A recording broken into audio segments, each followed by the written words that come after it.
Credible Messages Central presents the 5 elements of hip hop made in China. Trick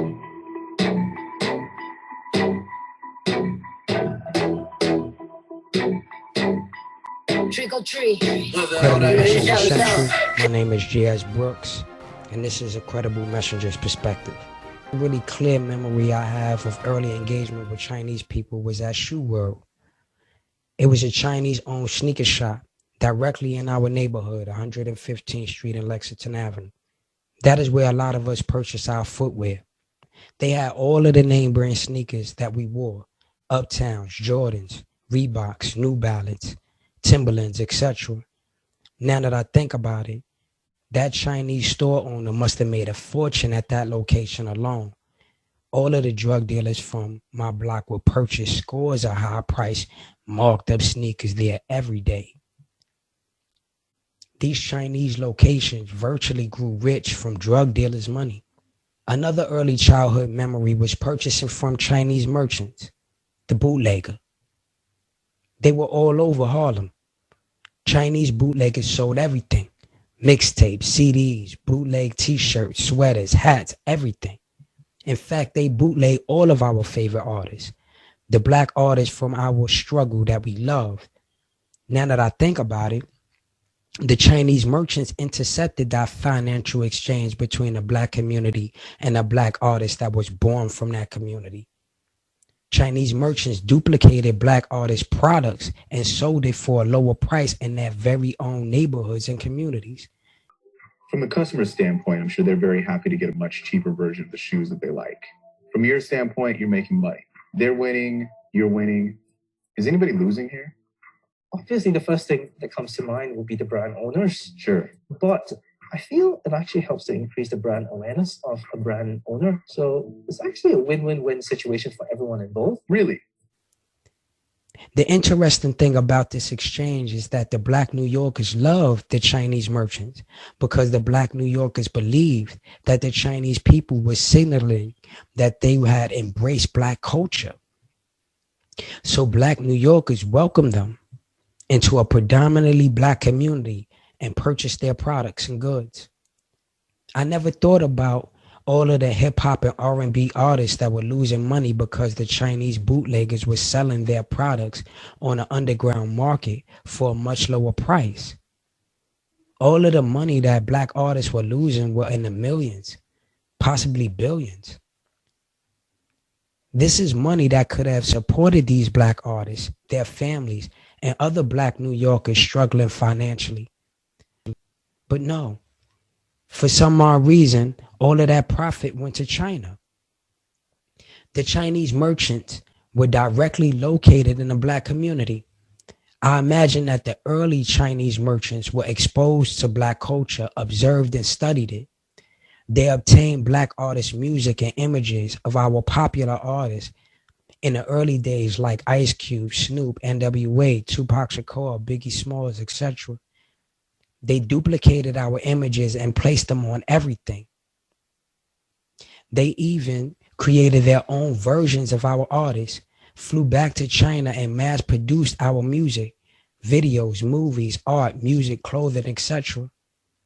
Next, they shipped those goods all over the world. The Chinese merchants returned back to the ghettos of America and sold our images, videos, movies, art, etc. right back to us. This took all of the money out of our communities and into China. All of the customers that purchased black art and music went to Chinese merchants who undercut black artists by duplicating their products and selling it at lower prices. What do these run USD if they're real? I believe they cost somewhere around 800. And what do you sell these for? We sell them normally at about 120 US dollars. This practice was global. In markets that blacks have never done business, the Chinese are profited from black New Yorkers and black American culture. In New York City, Chinese merchants were not only stockpiling income from normal working class black citizens, these Chinese merchants were also accumulating a fortune from the black neighborhood drug dealers and street market. the hustlers.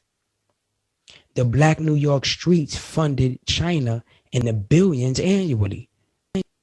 The Chinese have manufactured and bootlegged so much of Black American products and goods that it gave birth to a hip-hop culture in China. There's an expression that says, imitation is the greatest form of flattery.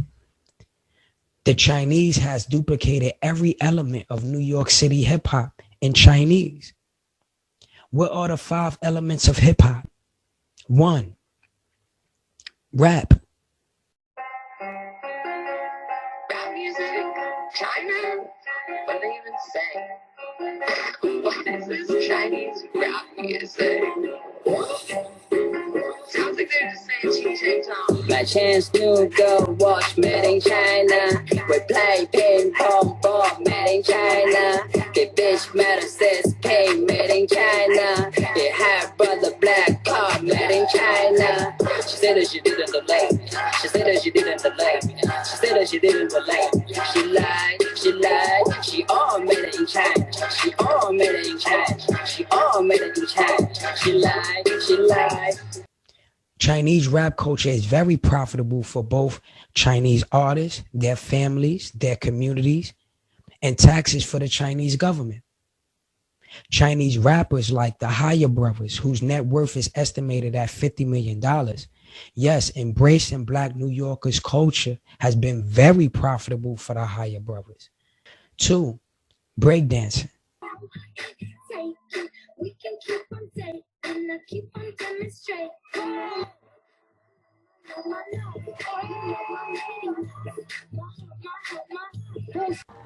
Breakdance is very popular culture in China. For example, U.S. shows like American Idol is being duplicated in China with breakdance competitions.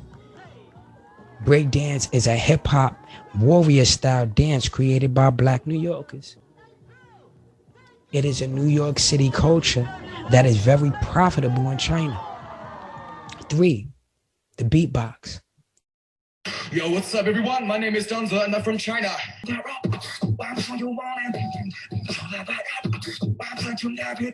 An early pillar of New York City hip-hop, beatboxing is the fine art of making a beat or instrumental rhythmatic sounds without an instrument. A b-boy style of music created by Black New Yorkers who cannot afford electronics or records. They would make music by using the only resource that they had, themselves. In the early days, to encourage somebody to rap, you might hear someone say, "Give them a beat."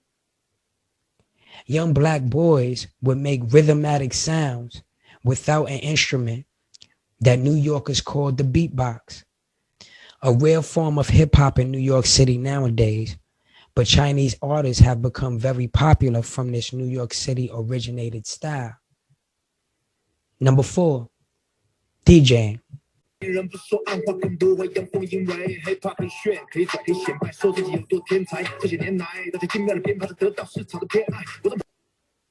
An early pillar of New York City hip hop culture, DJing consists of spinning instrumental records while a rapper recites his rhymes. Normally, a DJ will have 2 turntables, a mixer, and some huge speakers.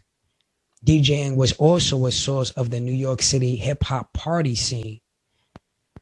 DJs play all of the songs that we knew and loved and that we wanted to hear when we danced. DJing has transcended, and Chinese DJs have profited from this Black American New York City culture. 5, graffiti. Graffiti is a pillar of New York City hip-hop culture.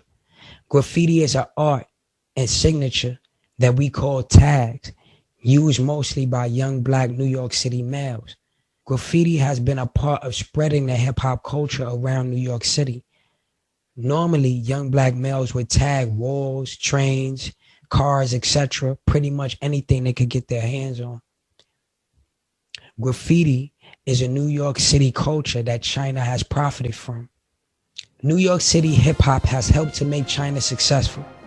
Question: what normally happens when a friend gets the bag? or becomes financially successful, he normally puts his homeboys on, his day ones, the ones that was down when he didn't have anything, right? The ones that supported and encouraged him. The ones that seen potential in him when no one else cared.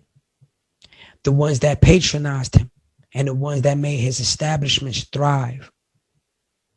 The ones that welcomed him into their communities and shared with him the only thing that they had, their culture. In other words, the successful friend would share the wealth and success with his friend, correct? And by all accounts, Black people have been culturally and financially friendly with Chinese people in New York City and abroad. In the bigger picture, hip hop has enriched the entire continent of China. Hip hop has enriched Chinese wealth and culture, but has Chinese reciprocated? New York Blacks are the fathers of the culture that has bestowed upon China so much wealth, style, and opportunities. However, New York Black males are dying in the streets at alarming rates. Chinese establishments witness Black male deaths in the community commonly. The Chinese government is well aware of the struggles and plight of Black male population in America. And the fact is that there are many problems within the United States regarding human rights, which is admitted by the US itself as well. And the challenges facing the United States in human rights are deep-seated. They did not just emerge over the past 4 years, such as Black Lives Matter. It did not come up only recently. But has China sent aid? Most crime in Black communities are crimes against poverty, meaning they are economic crimes in an attempt to gain some form of income. After the Chinese has accumulated so much wealth from New York City Blacks, does it seem right to sit back while so many lose their lives? The New York Blacks responsible for what made China so wealthy are still economically poor and destitute. Does that seem like a reciprocal exchange? Does that seem fair? New York City Blacks are proud of your success, China. We have always supported you. It's a game of death when I aim for your chest. Yeah, there's too much sex, got me seeing slow motion. Eyes barely open with a roach roasting. Publicly, economically, and otherwise. We feel connected when you are rapping, breakdancing, beatboxing, DJing, etc. We feel like it is a symbol of embracing our culture. Our music was born out of a battle for our right to exist, and we believed that you connected with that expression. Now we need China to reciprocate. Now that China has become economically successful, we need to create partnerships. We can use some development within the Black New York City communities. We could use a state-of-the-art building to develop our own radio stations, studios, and art. We need the machinery to manufacture our own products. We know that China is the world leader in manufacturing. We can use your guidance and direction in that matter. We can use some emergency funding on machinery and materials to produce. Our communities need development in manufacturing technology. Our communities need locations for young Black men and women to stay off the street. We believe that with the success and support of the Chinese community here and abroad, we can partner in helping relieve Black New Yorkers by creating common sense economic opportunities.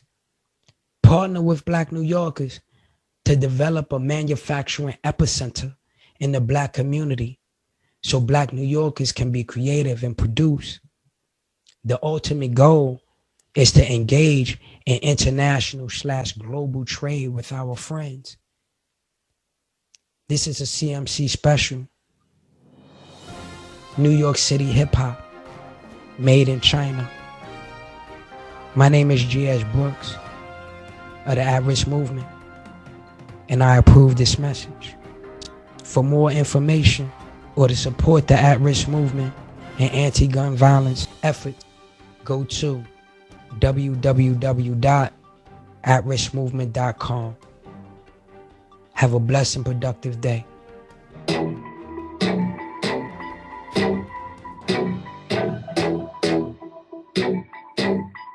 Trick or treat，能向上，绝不向下，能做大，就想个办法。With my squad，场上称霸，就是叫你怕，爆红烂炸。能向上，绝不向下，能做大，就想个办法。With my squad，场上称霸，就是叫你怕，爆红烂炸。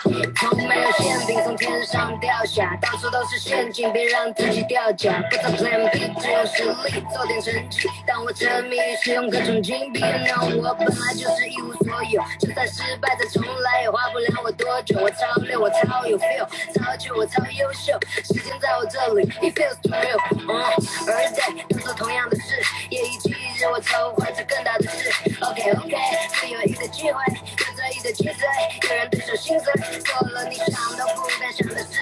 就算你恨我，也会记住我的名字。试着生存，重要的不是在名字，后发制人可能被写进历史。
Yo, man, hold on. Yo, man, put my killer tape back, yo.